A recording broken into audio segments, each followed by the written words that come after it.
de gloire seront vraiment des 5 jours de gloire. Alléluia.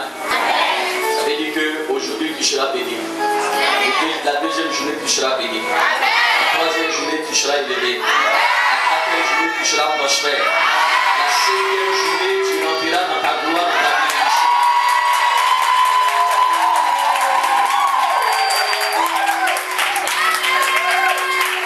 Alléluia.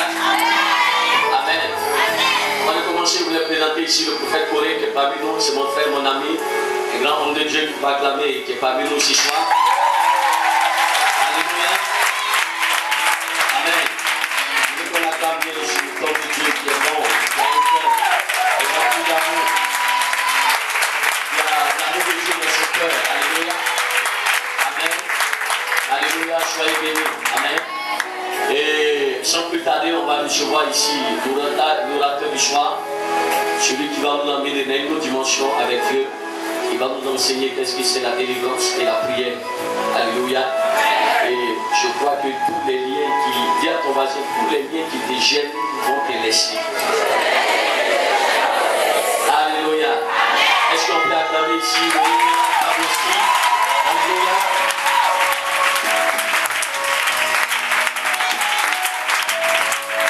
Amen. Asseyez-vous s'il vous plaît. Est-ce que vous allez bien? Amen. Si tu veux être béni, demain s'il te plaît, donnez-moi la parole à 19h30. Amen. Amen. Merci pour la musique mon frère. Merci. Amen. Amen. Parce qu'en fait, j'habite loin. Et je ne suis pas un jeune, enfin je suis un jeune quand même, pas comme eux. Amen. Hein, je suis père de famille aussi, mais enfin, je crois que vous comprenez. Amen. C'est bien de rentrer plus tôt. Bien, ce soir, nous allons commencer à parler sur les prisons spirituelles. Amen. À savoir que si il y a des prisons matérielles, telles que la Maca, il y a aussi bien sûr des prisons spirituelles. Alors si vous rendez visite aux prisonniers qui sont incarcérés à la prison de Maca, il faut savoir qu'il y a une cause à leur incarcération. C'est-à-dire qu'ils ont commis un délit, ils ont transgressé la loi ivoirienne et ils ont été donc enfermés. Et pour maintenant sortir de cette prison, il faut que ces dernières, donc ces prisonniers, puissent payer leurs dettes vis-à-vis de la société ivoirienne et ensuite ils pourront bénéficier des bonnes choses qui sont à l'extérieur. Parce qu'un prisonnier vit. Il est vivant, bien sûr, mais il est limité. C'est-à-dire qu'il ne peut pas faire ce qu'il veut, il ne peut pas manger ce qu'il veut, s'habiller comme il le voudrait. Enfin, surtout une chose, c'est qu'il n'arrive pas à atteindre les objectifs que le Seigneur a tracés pour lui dans sa vie. Donc il est là, il est vivant, mais il est limité. Cela est la même chose pour ceux qui sont dans des prisons spirituelles. C'est-à-dire qu'ils ont transgressé, c'est-à-dire la parole de Dieu, et à cause de cette transgression, ils sont donc enfermés. J'attire votre attention, c'est que Dieu ne met personne en prison. Non.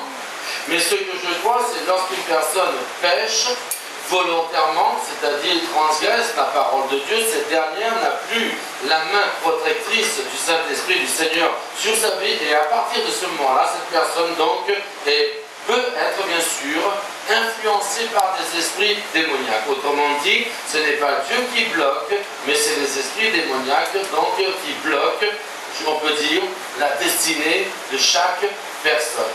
Amen. Amen. Les prisons spirituelles sont nombreuses. Ce soir, je vais donc juste en évoquer quelques-unes. Quelle est donc première prison? Donc c'est le péché. Je ne te parle pas de ce péché que tu as abandonné, non. Mais je te parle de ce péché qui a tendance à revenir trop souvent dans ta vie. Tu comprends ce que je te dis, n'est-ce pas? Il revient trop souvent dans ta vie. Tu as essayé par moment donc de laisser, mais tu n'es pas encore parvenu. C'est-à-dire, c'est très simple. On peut devenir esclave de l'alcool, c'est-à-dire il y a accoutumance. Plus on boit, plus on prend de la drogue ou alors des cigarettes, il y a à un moment donné accoutumance. Et lorsque maintenant on veut s'en défaire, ça devient maintenant pénible. Le péché, sur toutes ces formes, bien sûr, c'est la même chose. plus donc vous en consommez, plus vous consommez donc le péché caché de votre vie, et moins vous aurez de la chance de sortir de la situation que vous trouvez aujourd'hui. Donc, il y a des gens qui sont donc enfermés dans un péché. Je n'ai pas dit que tu ne peux pas sortir de cette situation, mais il te faudra bien sûr fournir par moments des efforts beaucoup plus forts que d'autres personnes. Amen. Amen. Amen. Quand j'étais dans le monde, par exemple, moi je buvais 12 litres de bière par jour. Et je fumais 3-4 paquets de cigarettes par jour. Toutes les drogues de l'époque, je les ai prises. Enfin bref, j'étais donc enfermé dans cette chose. À plusieurs reprises, donc, j'ai essayé d'arrêter de boire. J'ai brisé donc 2 foyers à cause de cela. Donc j'ai 2 grandes filles avec 2 femmes différentes. Elles sont parties parce que donc j'étais un ivrogne. À chaque fois donc j'essayais d'arrêter de boire, mais je n'y parvenais pas. C'était donc difficile. Je suis même parti faire des cures de désintoxication, mais ça ne tenait pas. C'est seulement lorsque donc j'ai fait la rencontre avec le Seigneur que j'étais délivré de ces choses. Mais bien sûr, ça n'a pas été aussi facile qu'une personne qui avait l'habitude de boire seulement un verre par semaine. Amen. Mais cela donc a été fait. Il y a aussi maintenant une autre prison, c'est donc le célibat. Et oui, il y a des gens qui sont enfermés dans le célibat. Il y en a. Il y a une autre prison, c'est la pauvreté. Ce n'est pas un péché que d'être pauvre, non. Mais il y a des gens qui sont pauvres de génération en génération. Amen. Amen. Enfin, les prisons sont nombreuses. Il y a aussi donc la servitude, c'est-à-dire travailler pour les autres personnes. C'est-à-dire ton salaire sert seulement donc pour aider à payer les ordonnances des autres personnes. En sorte, subvenir aux besoins de ta famille, c'est bien, c'est louable, mais tu dois le faire avec discernement. Parce que tu ne peux jamais donc aider quelqu'un au détriment de tes enfants, au détriment de ta femme. Mais il y a des personnes qui sont enfermées dans la servitude, c'est-à-dire tout ce qu'ils gagnent, ça doit partir donc pour les autres et ne peuvent pas donc profiter de quelque chose. Amen. Amen. Est-ce que ça va? Amen. Amen. Nous allons voir maintenant, au travers donc de la parole de Dieu, les conditions pour sortir de prison. Aujourd'hui, on va donc parler des 3 premières conditions. Certainement, demain, je vais en développer encore quelques-unes. Les 3 premières conditions pour donc sortir de prison. Je vous invite à ouvrir vos Bibles dans Actes, chapitre 12. Actes, au chapitre 12. Et nous allons lire le verset 8. Et l'ange lui dit, mets ta ceinture et tes sandales. Et il fit ainsi. L'ange lui dit encore, enveloppe-toi de ton manteau et suis-moi. Amen. Amen. Vous pouvez fermer vos Bibles, c'est ce passage que nous allons donc développer ce soir. Et l'ange lui dit, mets ta ceinture et tes sandales, et il fit ainsi. L'ange lui dit encore, enveloppe-toi de ton manteau et suis-moi. Amen. Vous connaissez cette histoire. C'est Pierre qui est enfermé en prison. Dans une prison, bien sûr, donc matérielle. Et je développe ce soir ce message sur le plan donc spirituel. Nous allons voir qu'est-ce qui se passe dans le monde spirituel. Pierre donc était enfermé. Donc il était donc dans sa cellule et il dormait. Ça, on va le développer demain. Mais maintenant, l'Église priait pour lui et le Seigneur a envoyé un ange pour faire la libération de Pierre. Il faut savoir une chose, c'est que la prière, ta prière, attire le surnaturel dans ta vie. Tu n'es pas une personne surnaturelle aujourd'hui, ça veut dire que tu n'es pas encore une personne de prière. Amen. Si jusqu'aujourd'hui tu n'as pas de témoignages dans ton mariage, dans ton foyer, tu n'as pas de témoignages financiers, tu n'as pas de témoignages, ça veut dire que tu n'es pas encore une personne surnaturelle. Amen. Nous, les enfants de Dieu, on est des êtres naturels, mais aussi donc on est des êtres aussi surnaturels. Mais je pense que tout cela, c'est demain qu'on va développer. Donc l'ange était là dans la cellule, où se trouvait Pierre. Il l'a réveillé. Et quand Pierre s'est réveillé, il s'est tenu debout, l'ange lui a donné 3 conditions pour sortir de prison. Il était réveillé, certes, mais il était toujours enfermé donc dans sa cellule. Premièrement, l'ange lui a dit, mets ta ceinture. La ceinture, selon Éphésiens 6, 14, 15, représente la vérité. La vérité est la pièce maîtresse du chrétien. Amen. Amen. Tu ne peux pas espérer recevoir la délivrance, sortir de prison spirituelle, si tu es une personne qui marche dans la fausseté ou dans le mensonge. Quand je parle du mensonge, c'est dans le mensonge qui se cache aussi donc tous les vices et tous les péchés. Quand je parle de mensonge, c'est pas seulement tu n'as pas dit la vérité, c'est de faire le contraire de ce que la parole de Dieu donc nous dit de faire. Nombreuses sont les personnes qui cherchent à recevoir la délivrance de la part du Seigneur, mais avec un raccourci. Ça ne peut pas marcher. Dieu a établi des critères afin que nous puissions donc vraiment être bénis. C'est vrai que par moments, ces critères nous paraissent donc très éloignés, très difficiles à atteindre. Pour ma part, je peux dire que cela est vrai. Les conditions que le Seigneur a tracées dans sa parole pour que nous soyons donc bénis, ou alors que nous soyons sauvés, sont difficiles, mais par la grâce de Dieu, nous pouvons les atteindre. Amen.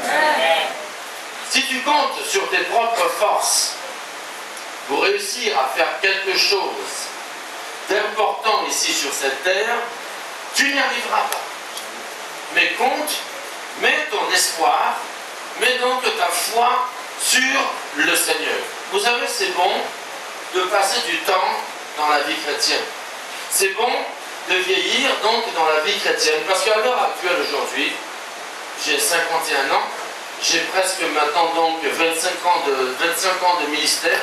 Aujourd'hui, il n'y a rien qui m'étonne dans l'œuvre de Dieu, il n'y a rien qui me fait peur et rien qui m'inquiète. Amen. Pourquoi? J'ai appris à faire confiance en Dieu. Quand j'ai un problème de guérison, je m'approche vers Dieu. Je ne vais pas pleurnicher. Quand j'ai un problème donc d'argent, j'ai par exemple seulement que 50 000 euros, il me faut 80 000, je ne vais pas pleurnicher, je m'approche donc vers le Seigneur. Amen. Dieu veut que tu sois véridique et que tu t'approches donc vers le Seigneur. Ne regarde pas à tes capacités. Ne te dis pas que toi, tu ne peux jamais arrêter le péché. Toi, tu ne peux pas arrêter la boisson. Toi, tu ne peux pas arrêter ceci. Ce n'est pas ton problème. C'est le problème du Seigneur. Approche-toi vers le Seigneur. Certains pensent que vraiment, pour réussir dans la vie, il faut donc naître dans une grande famille. Ou alors, il faut avoir fait des grandes études. Mais laissez-moi vous dire que la majeure partie des personnes qui ont réussi dans ce monde, la plupart étaient des illettrés. Vous êtes d'accord avec moi? Qui ne savaient même pas écrire leur nom. Et aujourd'hui, je peux donc vous dire quelque chose qui va vous surprendre. Tiens, ma soeur, à ton avis, j'ai quel niveau d'études? À ton avis? Allons-y vite, le temps passe. À ton avis?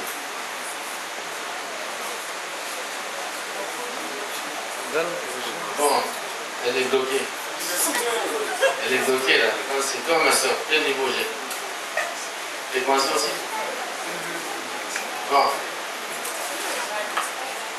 Ah, enfin une réponse. L'université. Encore, ça commence.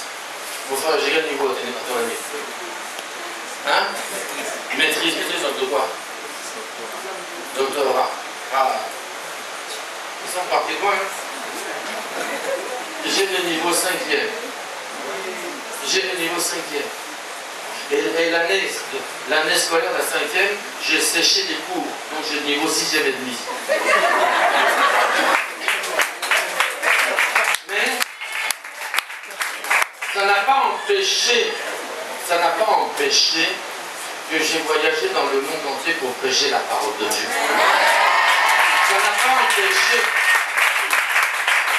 Ça n'a pas empêché que je puisse donc écrire des livres qui ont été vendus donc dans plusieurs nations. Amen. Bien sûr, quand je suis sorti de l'école, j'ai commencé aussi à m'instruire, surtout avec l'Internet. Aujourd'hui, c'est facile de s'instruire. Je ne savais pas taper sur l'ordinateur, j'ai appris moi-même. Amen.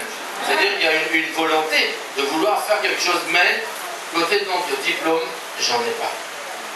Donc, avec Dieu, on n'est pas limité. L'Éternel n'est pas un Dieu donc limité. Amen. Dieu veut que tu marches dans la vérité.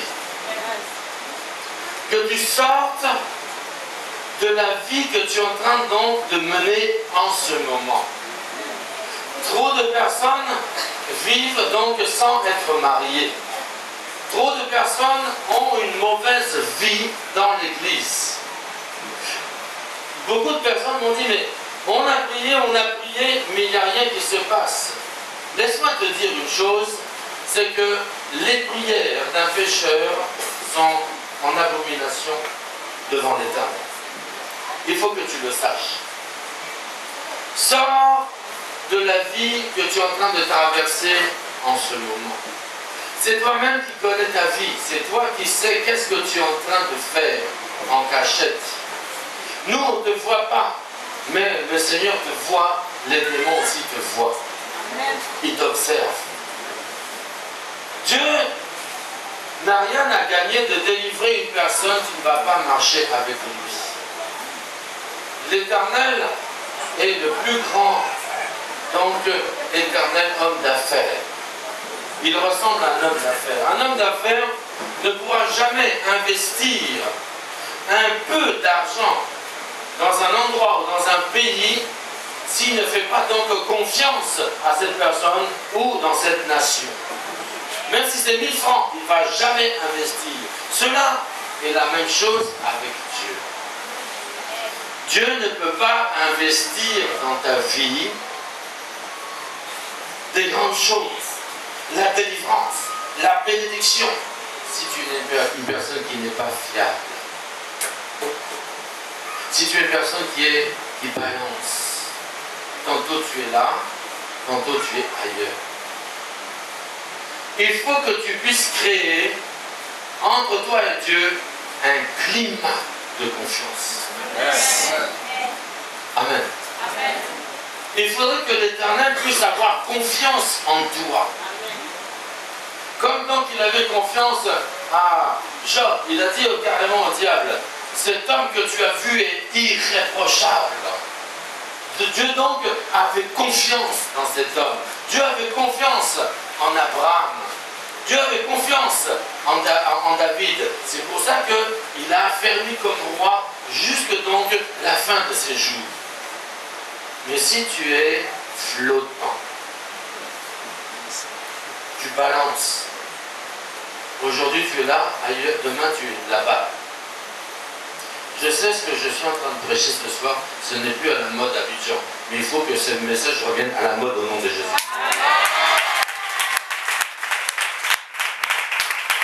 Amen. Je le sais. Dieu ne peut pas bénir, ne peut pas délivrer, ne peut pas élever une personne qui balance, qui flotte, une personne qui ne marche pas avec lui.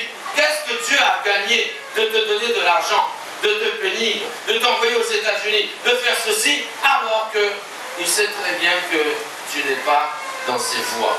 Il va attendre. Il prendra le temps qu'il faudra pour que tu reviennes dans ses voies. Dis à ton voisin, reviens sur la voie du Seigneur. La vérité, la pièce maîtresse du chrétien. C'est la pièce maîtresse. Vous voyez, autrefois, du temps donc de Paul, de Pierre, du temps donc de cette époque, les Juifs étaient donc sous l'emprise des Romains. Les Romains, ces soldats, avaient donc une tunique qui flottait. Et justement, c'est la ceinture donc, qu'ils mettaient autour de leur poitrine qui donc empêchait cette tunique donc de flotter.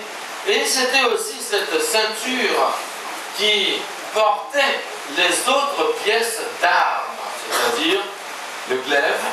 Les Romains s'étaient attachés sur la ceinture, certainement la gourde aussi pour boire, et bien sûr l'armure, amen, était aussi par moments accrochée à cette ceinture. Autrement dit, c'est la ceinture qui faisait le guerrier. C'est la ceinture qui tenait toutes les autres pièces d'armes. Si un Romain, pendant le combat, perdait donc sa ceinture, il avait perdu immédiatement le combat. Mon frère, ma soeur, si le diable arrive à toucher à la vérité dans ta vie, tu es perdu. Si le diable a donc enlevé la vérité de ta vie, il a enlevé cette ceinture, il a réussi à mettre un coup pour la couper, elle est tombée, tu es nu spirituellement. Et ça me fait rire parce que beaucoup de chrétiens sont nus spirituellement et ils partent maintenant à l'affront, ils partent maintenant au combat pour chasser les démons. Il faut être cinglé de se lancer dans le combat, de chasser les démons avec un état d'esprit de cette sorte. Il faut être cinglé, c'est la vérité. Les démons, tu ne connais pas qui sont des êtres monstrueux. Aucune compassion, aucune pitié, une haine donc incroyable. Leur plaisir, c'est de nous voir souffrir, de nous détruire. Et quand ils ont l'occasion de rentrer et de te faire du mal, ils ne vont jamais s'en priver. Jamais. Voilà ce que c'est les démons. Les démons, on les combat avec la vérité. Amen. Ça ne sert à rien aujourd'hui que tu as l'épée, c'est-à-dire la parole de Dieu, l'épée de l'esprit, tu la brandis, je les taille en pièces, au nom de Dieu je les taille, mais tu es nu. Il n'y a pas donc la vérité. Tu marches dans le mensonge, dans la fausseté. Et c'est dangereux ce que tu fais. Non seulement le diable peut toucher dans tous les domaines de ta vie, il peut toucher les finances, il peut toucher ta santé, la santé de tes enfants, il peut toucher ton ministère, il peut le mettre le doigt donc là où il veut. Amen. Un jour, un jour j'ai acheté presque 1 hectare, 23 parcelles. Et sur ces hectares, il y avait, sur cet hectare, il y avait 1200 arbres. Alors, quand j'ai acheté le terrain, je voulais faire quelque chose de spectaculaire pour l'œuvre de Dieu. Et les gens de la société forestière sont venus me voir pour me dire, oui, monsieur Pawlowski, le terrain c'est pour vous, mais les arbres ça nous appartient. Alors je me suis retrouvé avec maintenant un grand terrain que je ne pouvais même pas exploiter. C'était difficile. Un jour, vers 18h, j'ai ramené tous les tronçonneurs que je connaissais. J'ai dit, abattez-moi les arbres. Allez, hop, en 15 minutes, tout était abattu. Rapidement. 1200 arbres par terre. Le matin, les agents de la société forestière sont venus me voir pour me dire, qui a fait ça? J'ai dit, mais vous m'avez dit que les arbres sont pour vous, prenez-les et partez maintenant sur le montagne. Je ne sais pas qui a fait ça. Prenez les arbres maintenant. Si vous les laissez là, maintenant vous êtes en infraction pour partir avec les arbres. Il faut rendre au diable ce qui lui appartient.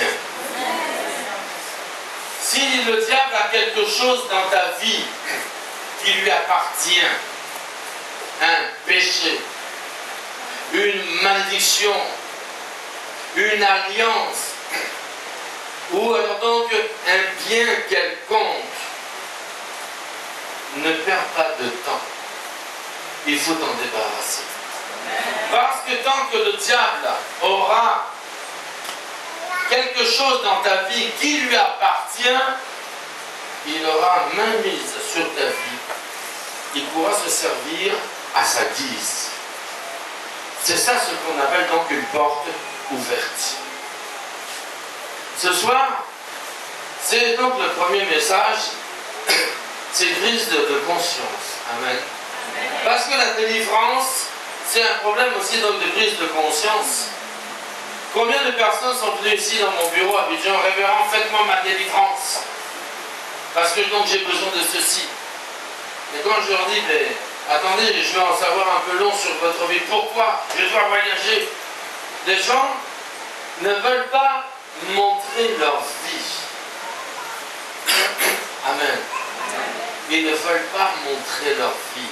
Ils veulent rester dans la situation de ce trouve. Rappelle-toi de cette parole. Tant que le diable aura quelque chose dans ta vie qui lui appartient, il aura toujours sa main mise sur ta vie. Quand j'ai ta vie, c'était bien, etc., etc. Je crois que tu m'as compris ce soir. Amen. La vérité.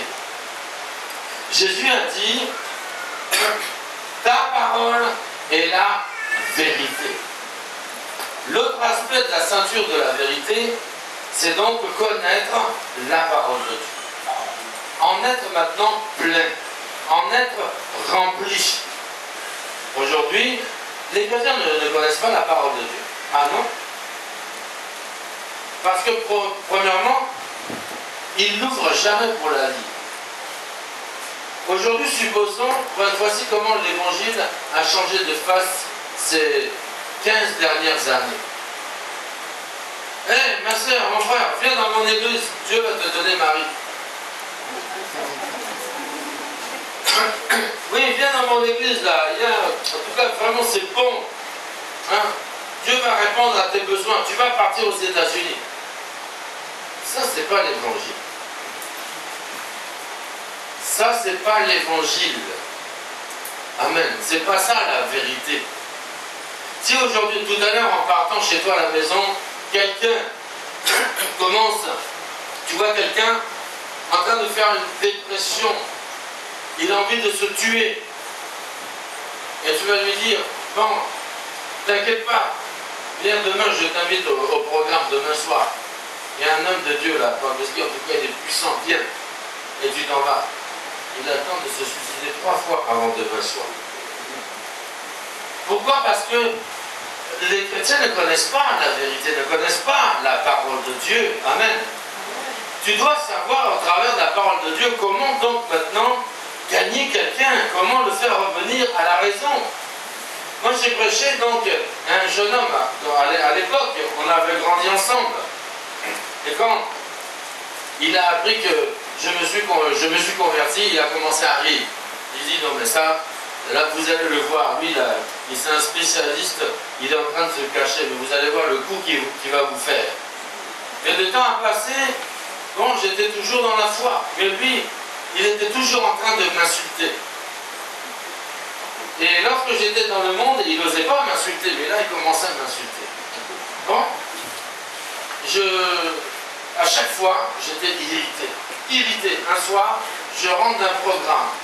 L'hiver, il fait froid. À 22 h, je commence à monter les marches pour aller chez moi. L'esprit me dit, va le voir. Je dis, Seigneur, tu sais très bien que cet homme-là, c'est un récalcitrant. Il me dit, toi, tu étais encore plus récalcitrant que lui. J'ai dit, Seigneur, je ne peux pas aller le voir parce que à chaque fois, il m'humilie. Et Dieu n'aime pas beaucoup parler. C'est ça son caractère.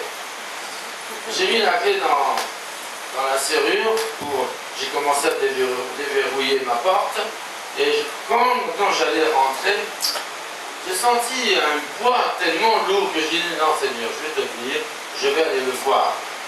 Marcher encore sous le froid, à 22 h la nuit.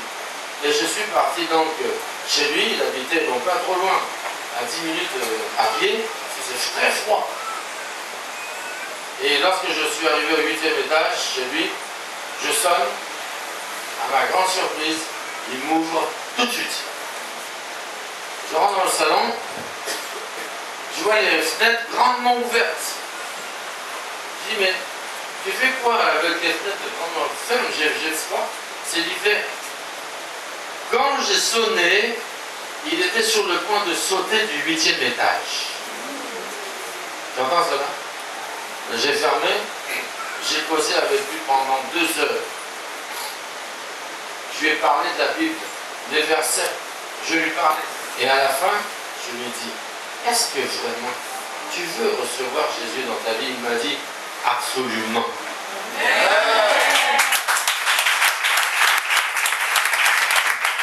Quelques jours plus tard, il a été baptisé et quelques temps plus tard, il est devenu un serviteur de Dieu. Amen. Si j'étais parti le voir lui dire, bon, tiens, voilà ma carte de visite, tu m'appelles quand tu veux, puis viens dans mon église dimanche, il aurait sauté. Tu dois savoir ce que c'est la vérité. Amen. Amen. Parce que le diable ne peut pas donc tenir devant quelqu'un qui est véridique. S'il y a bien quelque chose qui fait fuir le diable et les démons, ce n'est pas nos raisonnements, ce n'est pas nos forces, mais c'est donc la vérité de la parole de Dieu. Amen. Si tu as donc cette parole sur toi, à l'intérieur de toi, amen, tu verras que les portes qui vont s'ouvrir dans ta vie. Amen. Amen. Donc, la vérité. Dis à ton voisin, marche dans la vérité. Et nous allons développer, donc, il lui a dit aussi, mets tes chaussures, tes sandales. Les chaussures, les sandales, toujours selon Éphésiens 6,14, représentent le zèle que le chrétien doit avoir pour l'évangile. Le zèle pour l'évangile. Comment j'explique le zèle pour l'évangile? C'est très simple. Tout ce que tu peux faire pour que l'œuvre de Dieu avance, tu dois le faire. Tout ce qui est dans ton pouvoir pour que l'œuvre de Dieu avance, si c'est dans tes possibilités, même si ça te coûte, même si c'est cher, même si c'est dur, si c'est dans tes pouvoirs de faire cela, tu es obligé de le faire. Dieu, tu pourras remarquer dans la Bible, à chaque fois qu'il a appelé quelqu'un, il lui a jamais donné des conditions simples. Amen. Mais toujours des conditions qui étaient comme assez difficiles, mais que chaque homme qui était appelé, une femme, donc ont respecté donc vraiment la volonté de Dieu, et ils ont été bénis, ils ont été élevés. Amen. Tout ce qui est dans ton pouvoir, que ce soit spirituellement, que ce soit matériellement, financièrement, on peut dire aussi donc physiquement, tout ce qui est dans ton pouvoir, pour que l'œuvre de Dieu avance, tu dois le faire. Ici à Abidjan, il y a quelques années de cela, j'étais invité dans une grande église. Et à ma grande surprise, le pasteur, qui est plus âgé que moi, chaque soir il venait donc avec à pied. Comme il habitait à côté, je me suis dit, bon, il a garé la voiture, mais rapidement j'ai appris qu'il n'avait pas de voiture. Je lui ai dit quoi? Avec une grande église comme celle-là, il me dit, rentrez à la maison, le Saint-Esprit me parle. Il m'a dit, bon, tu as vu, lui il n'a pas de voiture, mais toi tu en as 3. Alors, tu vas lui en donner une. Et Dieu me parle toujours sur mes messages, que moi je dis, c'est dans ta possibilité, n'est-ce pas? Je dis, oui Seigneur. Il me dit, bon, donne-lui la voiture. Je dis, non, je vais lui donner une autre là-bas. Il dit, mais non, c'est quand même un révérend, tu ne peux pas lui donner cette voiture, tu dois lui donner cette voiture. J'ai combattu jusqu'à 3 h du matin. Mais Dieu a gagné. Parce que je n'avais pas la paix. Je dis, bon Seigneur, ok, demain je lui donne. Le lendemain, j'arrive là-bas, je lui donne les papiers, les clés de la voiture. C'est parce que c'était dans ma possibilité de le faire. Amen. Mais par contre, j'aurais pu dire, non Seigneur, bon écoute, j'ai compris, je vais aller lui acheter un vélo demain en zone 4. Je vais lui acheter un vélo. C'est ce qui est dans ton pouvoir de faire, tu le fais. Et juste quelques jours plus tard, j'étais sur le boulevard de Marseille, je vois maintenant une grosse voiture, une Volvo, familiale, break, la 850, la plus grosse voiture, avec climatisé, donc siège en cuir, etc. J'ai vu la voiture dans mon cœur, j'ai dit Seigneur, j'ai besoin d'une voiture comme ça. C'est tout ce que j'ai dit. Seigneur, j'ai besoin d'une voiture comme cela. J'abrège parce que le témoignage est long. En plus, la voiture appartenait donc au Libanais, celui qui me vendait le papier pour mes livres, et je ne le savais pas. Et je coupe court. Même pas donc 1 ou 2 mois après, je suis rentré en possession de cette voiture. Et j'ai tout simplement dit dans mon cœur, ma femme était là, mes enfants étaient là, personne n'a entendu. J'ai dit, j'ai vu la voiture, je l'ai appuyée, je dis Seigneur, j'ai besoin d'une voiture comme celle-là. Et le Seigneur exauce. Il faut que tu sois zélé. Tout ce qui est dans ta possibilité de faire pour que l'œuvre de Dieu avance, fais-le. Et tu verras les répercussions par la suite. Tu peux avoir des répercussions le lendemain, comme tu peux avoir des répercussions sur 2 mois, sur 6 mois, sur 10 ans. Amen. Mais à force d'être zélé, tu verras comment donc ta vie va changer. Amen. Et pour terminer, ce soir, enveloppe-toi de ton manteau. Le manteau dans la Bible a beaucoup de significations, mais j'aimerais donc vous parler de l'humilité. Amen. L'humilité n'est pas une faiblesse, non, mais c'est une puissance. C'est la puissance de Dieu en action. Dieu, à vrai dire, ne travaille pas avec les arrogants. Quelqu'un qui est arrogant peut avoir un certain succès pendant un certain temps. Mais un jour, on n'entend plus parler de lui. Amen. Paul donc s'est caché dans son manteau. Il s'est enveloppé. Donc on ne voyait plus Pierre. Lorsque Pierre était en train de sortir, il ne fallait pas que les gardiens qui représentent les esprits démoniaques puissent percevoir qui était en train de sortir de cette prison. Lorsque tu es humble, le diable n'arrive pas à t'attraper. Amen. Amen. Il n'arrive pas donc à te capter. Toutes les tentations de ce monde ne peuvent pas donc vraiment t'avoir. Pourquoi? Parce qu'en général, c'est les gens orgueilleux. Lorsque quelqu'un pêche, c'est pour assouvir son orgueil. Amen. Tout simplement. C'est tout. Donc, l'essence du péché, c'est l'orgueil.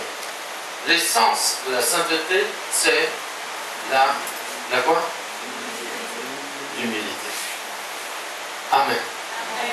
Soyez humbles. Un jour, quelqu'un est rentré dans mon bureau ici à Abidjan. Il me dit, faites-moi ma délivrance. Je lui dis, mais j'ai pas le temps. Il dit, non, mais je veux que tu fasses la délivrance. Je dis, mais je n'ai pas le temps. Il dit, vous savez qui je suis? J'ai attendu. Je suis descendu en bas. J'ai pris de la poussière dans mes mains. Et je suis rentré dans mon bureau. J'ai dit, voilà ce que vous êtes.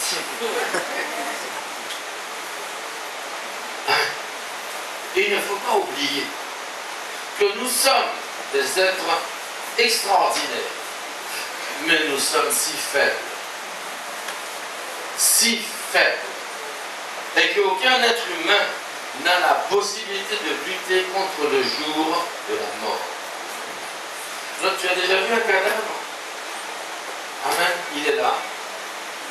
Qu'il soit riche, qu'il soit pauvre, il est là. Et il a été vaincu. Il a été battu. Amen. Amen. Par la mort. Et il ne peut pas faire quelque chose, c'est humiliant. La mort est humiliant. Humiliant. Amen.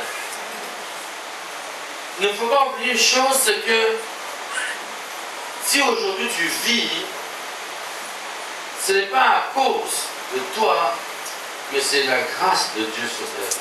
Amen. Il faudrait que tous les arrogants sachent cela, que si aujourd'hui ils sont vivants, et que si Dieu ne les a pas encore frappés, si Dieu dans sa grâce a encore mis donc une barrière de protection sur leur vie, c'est pas à cause de ce qu'ils sont bons, mais c'est à cause tout simplement de l'amour du Seigneur. C'est tout. Ne faire surtout pas cela de ta vue. Amen. De vue, pardon. Rappelle-toi ces phrases que je viens de te dire, donc toute ta vie. Un jour, quelqu'un est rentré dans mon bureau, un prédicateur, il me dit, révérend, moi si j'avais donc le ministère que vous avez ici à Abidjan, parce que tout le monde vous connaît, j'aurais construit des buildings partout. Je lui dis, et alors? Même si tu as construit des buildings, et je dis, et alors? Est-ce que c'est ça, donc la fin de la vie chrétienne? Il m'a regardé comme si que je descendais de la planète Mars. J'ai dit que non, je ne descends pas de la planète Mars. Amen. Mais je ne suis pas de ce monde, je suis donc du royaume des cieux. Amen. Les gens quand ils disent, mais tu ne sais pas qui je suis, fais attention à moi, fais attention à ceci. Et si maintenant le Seigneur te frappait sur place, tu vas faire quoi? Ne perds pas de vue que si tu vis, c'est la grâce de Dieu. Amen. Chaque matin, quand tu te lèves, remercie le Seigneur. Parce que c'est lui-même qui t'a fait grâce. Un jour, je suis parti, le Saint-Esprit m'a dit de partir au cimetière. Je dis, visiter un cimetière. À ma grande surprise, bon, je regardais les tombeaux. Je m'attendais à voir maintenant dans les tombeaux que des vieillards de 75 ans, 80 ans. À ma grande surprise, non. Tu vois, 12 ans, 11 ans, 18 ans, 22 ans, 22 ans, 23 ans, 24 ans, remplis de cimetières et remplis de jeunes, pas de vieillards. Vous êtes d'accord quand ils vous ont dit? Allez voir, il n'y a pas beaucoup de vieillards, mais que des jeunes, 30 ans, 32 ans. Ces gens-là, certains d'entre eux étaient arrogants. Dis moi, moi, moi et moi. Voilà aujourd'hui. J'avais même mon beau-frère, le grand frère à ma femme. C'était toujours moi, moi, moi. Je lui ai prêché la parole de Dieu. À un moment donné, il avait donc profession de se convertir. Et c'était toujours moi, moi. Est-ce que tu sais qui je suis? Moi. Prendre des femmes des autres. Un jour, un mari lui a mis une balle dans la tête. 40 ans. 40 ans, terminé. Mais il paraît que le jour, il s'est humilié devant la personne, il s'est prosterné devant lui. Amen. Là, il n'a plus dit moi. Attention, ce n'est pas du dénigrement que je fais contre mon beau-frère. Mais je parle de l'arrogance. Amen. Mais ce jour-là, cette personne n'était pas disposée donc à l'écouter. Il a approché le pistolet vers la tempe et bam, il a tiré. Terminé. Une personne aussi merveilleuse a perdu la vie. Quelqu'un a fait donc la valeur de combien coûte un être humain. Le matériel que Dieu a utilisé pour créer donc le matériel humain. Amen. Amen. Vous allez rire. Ça ne dépasse pas 18 euros. 18 euros, ça fait 16 000. Dieu n'a pas dépensé plus que 16 000 pour faire l'être humain. Amen. Et quand la personne te donne les détails, tu dis, mais oui, et tout parce que nous, on a à l'intérieur de nous du fer, du cuivre, etc. Quand tu vas chercher ça à la quincaillerie, tout ça, ça ne dépasse pas donc 16 000. Mais non, même pas. 20 euros, ça fait 13 000. 18 euros, ça fait quoi? Non, 11 000 francs. Voilà. On est des êtres merveilleux, mais fragiles. Amen. Il y a des gens qui se sont étonnés de ma simplicité. C'est ma nature. Même quand on me méprise, c'est ma nature. C'est plus fort que moi. Des fois, on m'a mis dans des programmes, on me méprise à cause de ma simplicité. Moi, je vous dis la vérité. Mais je continue toujours le programme. Je n'ai jamais arrêté un programme au milieu parce qu'on a touché à la personnalité de Pavlovski. Mais à la fin, il y a confusion. Parce que quand les gens voient donc vraiment la parole, la simplicité, Amen. Il y a donc les cœurs changent. Amen. Amen. Dis à ton voisin, sois saint. Sois saint. Sois donc comme Dieu veut que tu sois. Et donc, le caractère de Jésus. Amen. C'est ça donc le pouvoir, c'est ça l'onction, c'est ça la puissance, c'est ça l'accomplissement. Tu es arrogant. Le jour maintenant, tu vas donc passer à la mort. Est-ce que tu vas donc, avec ton arrogance, tes diplômes, tu vas résister? Non. Non. Un jour, je me rappelle, pour terminer, j'étais à l'aéroport. Il y avait donc deux révérends, que je ne veux pas dire le nom. Un d'Afrique centrale, un d'ici. Ils étaient en train de parler du sujet de l'argent qu'ils avaient donc pour partir. Et ça parlait. Je me suis dit, tiens donc, ils ont peut-être au moins 500 millions sur eux pour parler comme ça. Arrivé maintenant donc vers les douanes, l'autre a sorti un papier 6 millions. Je dis, bah, ils parlent beaucoup comme ça pour 6 millions. Moi je suis arrivé, là, on m'a dit, avec quelqu'un, une escorte, j'avais 50 000 euros sur moi, en euros, 33 millions, mais je ne parlais pas. Je peux avoir 5 000 francs dans ma poche, ou comme je peux avoir 50 000 euros sur moi, je suis la même personne. Amen.